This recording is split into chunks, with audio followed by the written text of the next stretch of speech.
Hi students, आज हमारी EVS की क्लास नंबर 1 है और आज का हमारा टॉपिक है इंटीरियर ऑफ अर्थ। ये टॉपिक एचटेट के एग्जाम के लिए बहुत ज्यादा इंपॉर्टेंट है क्योंकि प्रीवियस ईयर क्वेश्चन पेपर्स में इस टॉपिक से 1 से 2 क्वेश्चन जरूर आए हैं और ईवीएस हमारी 30 मार्क्स की है। तो जो अर्थ है उसके अंदर का सरफेस कैसा है, आज हम उसके बारे में पढ़ेंगे। तो हमारी अर्थ में से अगर हम ये एक रेडियस का टुकड़ा निकाल लें तो उसको जूम करके देखेंगे तो हमें ये डायग्राम मिलेगा। इस फॉर्म में हमें अर्थ का एरिया देखने को मिलेगा। तो जो सबसे पहली लेयर है हमारे अर्थ की वो है क्रस्ट, जिसको हमने नाम दिया क्रस्ट। तो ये जो इंटीरियर है वो मैं आपको यहाँ पर बना के दिखा देती हूँ। ये इंटीरियर मेनली 3 पार्ट्स में डिवाइडेड है। फर्स्ट है क्रस्ट, सेकंड है मेंटल एंड थर्ड है हमारा कोर। ये मेनली 3 पार्ट्स में डिवाइडेड है। अब आगे जाकर मेंटल और जो कोर हैं वो 2 पार्ट्स में डिवाइडेड है। तो अगर हम मेंटल का एरिया निकालें, ये हमारा मेंटल आ गया, तो ये आगे 2 पार्ट्स में डिवाइडेड है जो कि है अपर मेंटल और लोअर मेंटल। उसी तरह से अगर हम कोर का एरिया निकाले तो वो भी 2 पार्ट्स में डिवाइडेड है, एक है आउटर कोर और एक है इनर कोर। तो इस तरीके से डायग्राम बना हुआ है। तो मेंटल का एरिया यहाँ पर कितना है, यहाँ से लेकर यहाँ तक का एरिया है हमारा मेंटल, लेकिन 2 पार्ट्स में डिवाइडेड है। तो यहाँ पर हमने इसको डिवाइड कर दिया और नाम दे दिया अपर मेंटल, लोअर मेंटल। इसी तरह हमारा कोर यहाँ से लेकर यहाँ तक के एरिया को कवर करता है, लेकिन ये भी 2 पार्ट्स में डिवाइडेड है। तो इसको हमने नाम दे दिया आउटर कोर और इनर कोर। तो ये चीजें समझ आ गई कि मेंटल और जो कोर है वो 2 हिस्सों में बटा हुआ है। अब ये क्रस्ट क्या है? ये क्रस्ट हमारी सबसे ऊपर वाली सतह है जो हम देखते हैं, जिसके ऊपर हमारे पेड़ पौधे उगे हुए होते हैं, तो वो है हमारी क्रस्ट। अब क्रस्ट का रेडियस कितना है? 0 to 35 किलोमीटर। तो जब हम अर्थ को खोदेंगे तो 35 किलोमीटर अंदर तक हमें क्या मिलेगी? क्रस्ट। उसके बाद का जो एरिया है 35 किलोमीटर के बाद का एरिया 29,000 किलोमीटर तक, उसको हम क्या कहेंगे? मेंटल। उसके बाद में जो 29,000 से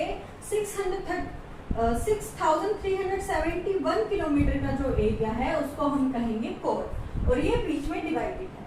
अब हम देखते हैं क्रस्ट, हमें पता चल गया कि जो सबसे पहली लेयर है हमारे अर्थ की वो है क्रस्ट, जिसका एरिया कितना है? 0 to 35 किलोमीटर।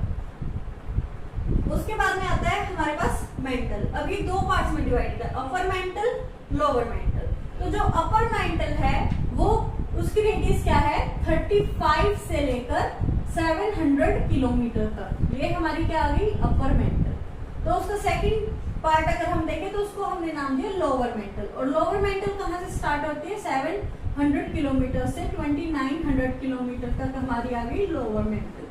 उसके बाद में आ जाता है हमारे पास कोर, और हमने देखा था कि कोर भी 2 पार्ट्स में डिवाइडेड है, आउटर कोर, इनर कोर। तो आउटर कोर की लेंथ क्या है हमारे पास? 2900 किलोमीटर से लेकर 5150 किलोमीटर।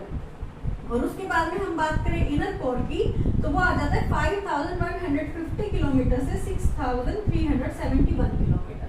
लेकिन हमें ये याद करने की जरूरत नहीं है, ये सिर्फ आपके अंडरस्टैंडिंग के लिए था। हमें क्या याद करने की जरूरत है? एक तो हमें इनकी फॉर्म्स याद करने की जरूरत है कि क्रस्ट जो है वो हमें किस फॉर्म में पाई जाती है। तो क्रस्ट जिसके ऊपर पेड़ पौधे उग रहे हैं, हमारी जो अर्थ की सबसे पहली लेयर है वो आपने देखा वो सॉलिड होती है। तो क्रस्ट पाई जाएगी हमें सॉलिड फॉर्म में। अब आपके मन में क्वेश्चन आएगा कि ओशियंस में तो सॉलिड नहीं पाई जाती है, तो ओशियंस में भी तो कहीं ना कहीं उसके नीचे जाकर जमीन होती है। ये हमें कैसे पता चला?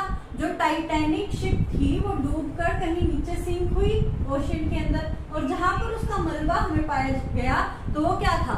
वो अर्थ की ही एक लेयर थी, जिसको हमने क्या नाम दिया था? फर्स्ट लेयर, वो थी क्रस्ट। तो ओशियंस के नीचे भी हमें क्रस्ट पाई जाती है, और क्रस्ट कौन से फॉर्म में हमें मिलती है? सॉलिड फॉर्म में। उसके बाद में हमारे पास आता है मेंटल। अब मेंटल जो है वो हमें दोनों फॉर्म में मिलता है। मोल्टन मतलब जो लावा की फॉर्म होती है, जो लिक्विड फॉर्म होती है, उसमें भी, और सॉलिड में भी। तो जो अपर मेंटल है वो है मोल्टन, और यहीं पर जो है हमें वोल्केनोस जो होती हैं, यहीं पर हमें वोल्केनोस का जो बेस है वो मिलता है, कहाँ पर, अपर मेंटल के अंदर। ठीक है, उसके बाद में आता है हमारे पास लोअर मेंटल। जो लोअर मेंटल है वो हमारी सॉलिड फॉर्म में होती है। तो हमें याद रखना है कि अपर मेंटल है मोल्टन फॉर्म में, मतलब कि लावा की फॉर्म में, पिघली हुई फॉर्म में, और जो लोअर मेंटल है वो है हमारी सॉलिड फॉर्म में। उसके बाद हमारे पास आती है कोर। कोर है आउटर कोर। सबसे पहले देखेंगे हम आउटर कोर। तो जो आउटर कोर है वो है हमारी मोल्टन फॉर्म में, वापस से लावा की फॉर्म में, लिक्विड फॉर्म में, और जो इनर कोर है वो है हमारी सॉलिड फॉर्म में। तो अब हमें क्या क्या बातें याद हो गई कि जो क्रस्ट है वो है सॉलिड में। मेंटल दो फॉर्म्स में है, एक है अपर और एक है लोअर। जो अपर है वो है मोल्टन मींस लावा की फॉर्म में, और जो लोअर है वो है सॉलिड। अब फिर हमारे पास थर्ड क्या आया, कोर। कोर भी हमारे पास दो है, आउटर और इनर।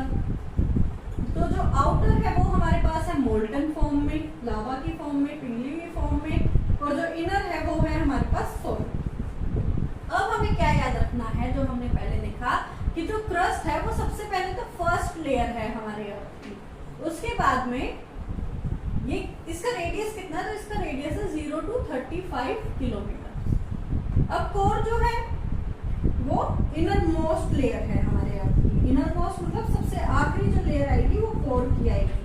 और हमारा जो इंटीरियर ऑफ अर्थ है वो टोटल में कितने किलोमीटर तक है, तो वो है 0 to 6371 kilometre according to scientist. उन्होंने अभी इतनी रिसर्च कर पाए हैं वो कि जो हमारा टोटल जो इनर एरिया है, जो रेडियस है वो है हमारे 0 से 6371 किलोमीटर की।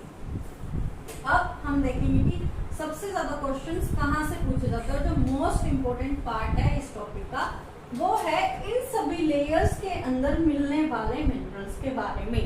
तो हमें पता है कि हर एक लेयर में कोई ना कोई मिनरल हमें देखने को मिलेगा, धातु हमें देखने को मिलेगी, और उन्हीं से इनको नाम दिया गया है।